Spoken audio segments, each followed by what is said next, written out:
Just 35,000.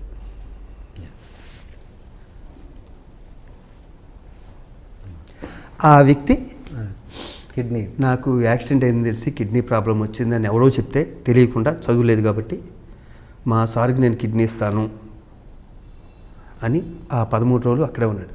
పిచ్చోడా నా kidney బాగానే ఉందిరా, నాకు వెలుగు వచ్చాక 4 రోజుల తర్వాత అతను పిలిచి బెడ్ మీద ఉండగానే ఓకే కాలేజీ నుంచి నేర్చాడు. ఓకే అంటే ఇప్పుడు ఇక్కడ మీరు దేవుడు, తనని దేవుడు అని ఎలా అంటున్నారు? అది తెలంగాణ వాళ్ళు. ఓకే, ఇంకా మరి మూడో యాక్సిడెంట్? మా మదర్ ఫాదరు టీవీ ఎక్కారు, మా అబ్బాయి మమ్మల్ని చూసుకోవట్లేదు. ఎన్నిటికన్నా పెద్ద యాక్సిడెంట్ అది.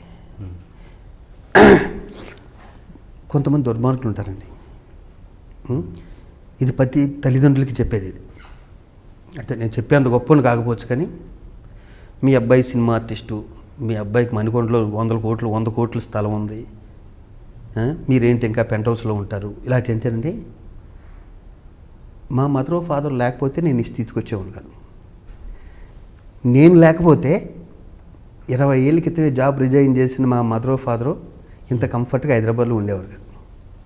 నేను తప్పితే మా మదర్ ఫాదర్ ఏమన్నా పోషిస్తారండి? లేని వాళ్ళ కోసం ఇంత ఫైట్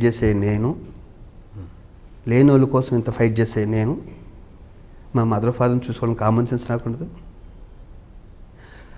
ఆ క్షణంలో వాళ్ళకి ఏమైందంటే నిజమే, మా వాడు ఎక్కడో బంజారీస్లో ఉంటున్నాడు, మమ్మల్ని ఇక్కడ పెట్టేశాడు, పైన పెంట్ హౌస్లో పెట్టేశాడు, ఎవరో